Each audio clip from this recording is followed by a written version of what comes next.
ಯಾಕೆಂದ್ರೆ ಬಡವರಿಗೆ ಗೊತ್ತಿದೆ ಯೋಜನೆ ನನ್ನ ಪರವಾಗಿದೆ. ಇದು ಮೋದಿಜಿಯವರು ಯೋಜನೆ ತಂದ್ರೆ ಸ್ವಾರ್ಥದಿಂದ ತರೋದಿಲ್ಲ, ನಮ್ಮ ಪರವಾಗಿ ತರ್ತಾರೆ ಅಂತ ಜನಕ್ಕೊಂದು ವಿಶ್ವಾಸ ನಿರ್ಮಾಣ ಆಗಿಬಿಟ್ಟಿದೆ. 11 ವರ್ಷದ ಯಾವ ಕಾಂಗ್ರೆಸ್ ತಲೆಕೆಳಗಾಗಿರೋದು ಕೂಡ ಜನರು ನಂಬೋದಿಲ್ಲ.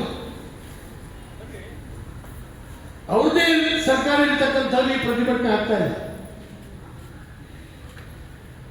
ಅವ್ರದೇ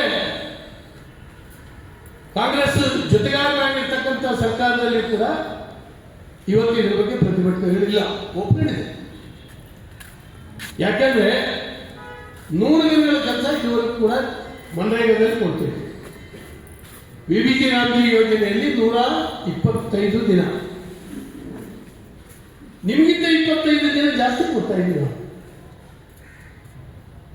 60% ಕೇಂದ್ರ, 40% ರಾಜ್ಯ. ವಿಬಿಜಿ ರಾಮ್ಜಿ ನಿಜವಾದ ವಿಷಯ ಇದು. ಯಾಕಂದ್ರೆ ದುಡ್ಡೇ ಇಲ್ಲ, ಇವತ್ತು ಖಜಾನೆ ಖಾಲಿ ಮಾಡ್ಕೊಂಡಿದ್ದಾರೆ. 40% ಕೊಡಬೇಕು ಅಂದಾಗ ಉರಿ ಬಿದ್ದಿದ್ದೇವೆ ಕಾಂಗ್ರೆಸ್ನಲ್ಲಿ, ನಿಜವಾದ ಉರಿ ಬಿದ್ದಿದ್ದೀವಿ. ಹಿಡಿತ ಕೊಡೋದು ಏನ್ ಮಾಡೋದು, ಕಂಗಾಲಿದ್ದು ಹೋಗಿದ್ದಾರೆ. ಕೇಂದ್ರ ಹೇಳ್ತು ಯಾಕೆ ಕೊಡಬೇಕು ಅಂತ. ಮೊದಲು 10% ಮಾತ್ರ ರಾಜ್ಯ ಕೊಡೋದಿತ್ತು, ಈಗ 40%. ಅನೇಕ ದೊಡ್ಡ ದೊಡ್ಡ ಕೆಲಸಗಳನ್ನು ಮಾಡಲಿಕ್ಕೆ ಇದರಲ್ಲಿ ಪ್ರಾವಿಷನ್ ಮಾಡ್ತಾರೆ. ಹಾಗಾಗಿ ನೀನು ಇದನ್ನ ಅಭಿವೃದ್ಧಿಗೋಸ್ಕರ ಏನು ಹಣ ಇಟ್ಕೊಂಡಿದ್ಯಾ ಅದನ್ನು ಡೈವರ್ಟ್ ಮಾಡ್ಕೊಂಡು 40%. ಯಾಕೆಂದ್ರೆ ಅಲ್ಲಿ ಆಸ್ತಿ ನಿರ್ಮಾಣ ಆಗುವಂತಹದ್ದು ರಾಜ್ಯಕ್ಕೆ, ಆಸ್ತಿ ನಿರ್ಮಾಣ ಆಗ್ತಕ್ಕಂಥದ್ದು ರಾಜ್ಯಕ್ಕೆ. 350 ರೂಪಾಯಿ ಕೂಲಿಗೆ ಹಿಂದಿನ ವರ್ಷ ಇದ್ರೆ ಈ ವರ್ಷ 370 ರೂಪಾಯಿ ಕೊಡ್ತಾ ಇದೆ. 125 ದಿನ ಒಂದು ವರ್ಷದಲ್ಲಿ ಕೆಲಸ, 20 ರೂಪಾಯಿ ಕೂಲಿ ಜಾಸ್ತಿ ಒಂದು ದಿನಕ್ಕೆ, ಒಂದು ಆಳಿಗೆ. ಇದು ಯಾರಿಗೆ ಲಾಭ? ಬಡವರಿಗೆ ಲಾಭ ಆಗ್ತದೆ, ಕೂಲಿಕಾರರಿಗೆ ಲಾಭ ಆಗ್ತದೆ. ಇದು ಇವತ್ತು ಕಾಂಗ್ರೆಸ್ಗೆ ಇಷ್ಟ ಇಲ್ಲ. ಗಾಂಧಿ ಹೆಸರು ಹೋಗ್ಬಿಡ್ತು ಅಂತ. ಪುನಃ ಯಾವ ಗಾಂಧಿ ಹೆಸರು ಇಟ್ಟಿದ್ದೀರಿ ನೀವು ಅಂತ ಗೊತ್ತಾಗಲ್ಲ. ನಮ್ಮ ಸ್ವಾತಂತ್ರ್ಯ ಹೋರಾಟ ಮಾಡೋದು ಆ ಗಾಂಧಿನ, ಅಥವಾ ಹುಟ್ಟಿದ ಹುಡುಗ ನೀವು ಇಟ್ಕೊಂಡಿದ್ದೀರಲ್ಲ ಗಾಂಧಿ ಅಂತ.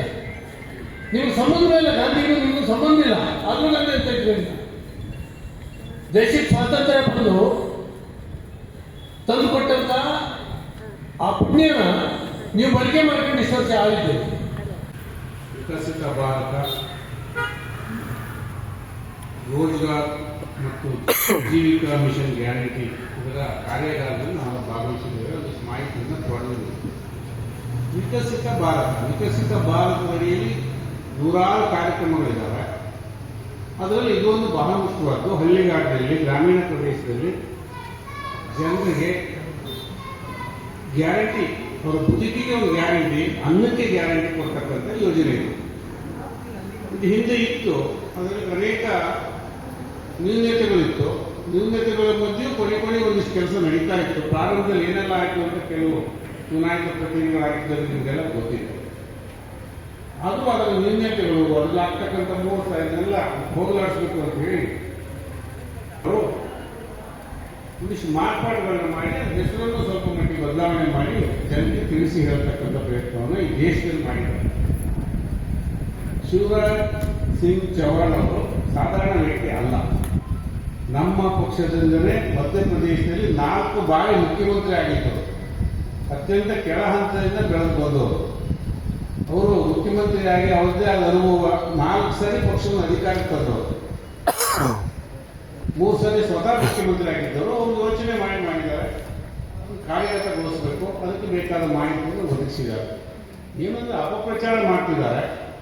ಅಪಪ್ರಚಾರಕ್ಕೆ ಕಿವಿಗೊಡಬೇಡಿ ಅಂತ ನಮ್ಮ ಜನರಿಗೆ, ನಮ್ಮ ಕಾರ್ಯಕರ್ತರಿಗೆ, ಗ್ರಾಮೀಣ ಜನರಿಗೆ ಹೇಳಬೇಕಷ್ಟೇ.